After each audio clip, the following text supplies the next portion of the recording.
ako nga yung sugar daddy ko nang masarap gawin kapag umuulan. Ending mare, mag-samji daw kami. Ering at bumubula-bula pa yung kimchi namin kaya may naalala ko. Shoot mare, parang ganito yung bibig ng chismosang kapitbahay nyo.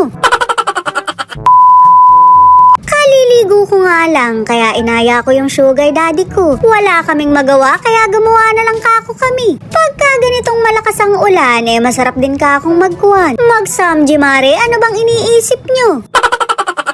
Lights on nga yung gusto ko kaya binuksan ko yung ilaw. Mare, paano naman ako makakapaghugas ng plato kung napakadilim? Syempre dapat magkakitaan kami ng hugasin para hindi ako tamarin. Gusto ko ring makita yung reaksyon ng bigas habang inuunaban ko.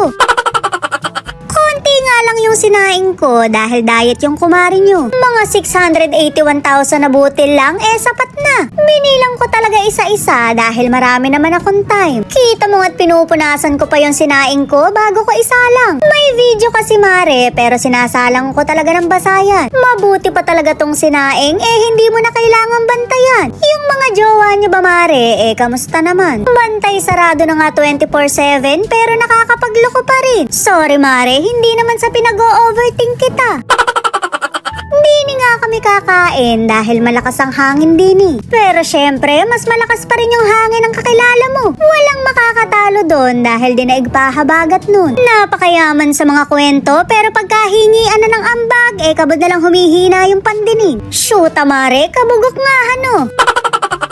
Wala nga kaming mga side dish dahil kimchi lang sapat na. Hindi kami nawawala nito dahil kahit sa kanin tinitira ko. Nga pala mare, ito yung mga lugar na napuntahan ko na. Wala kang makikitang ulap dyan dahil hindi pa ako ready sa langit. Ang tanong mare, dun ba talaga punta ko?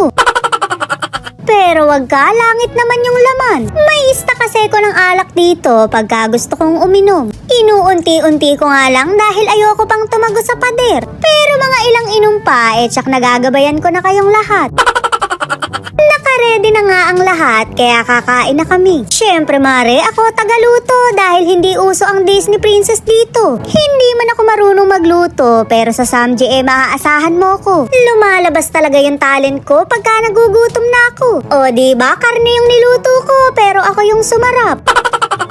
Binuksan ko nga yung kimchi namin pero kabod na lang bumula. Shoot mare, ganito yung bunganga ng mga chismosa. Nagsisimula ang bibig pagka may nagbabagang balita. Ere pala kang si Kuan, inaano ni Kuan. May mga alias pa yan para hindi mablatter sa barangay.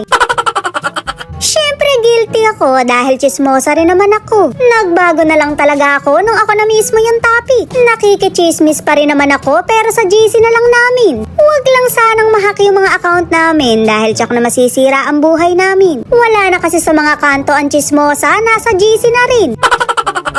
Hindi nga kami nagleletus dahil kanin yung trip namin. Mukhang bibilog na naman ako dahil nasira yung diet ko. Balik na naman ako sa day 1 para lokohin yung sarili ko. Shoot mare, miss ko na yung dosing bewang ko. Tapos na nga kaming kumain kaya hugasin naman ang haharapin namin. Hindi kami magkasundo dahil nagtuturoan kami. Ako yung nagluto kaya siya naman dapat yung maghugas. Huhugasan ko daw ba yung plato o hindi ako makakainom? Akala naman niya matatakot niya ako. Diyan na kayo mare at marami pa akong hugasin.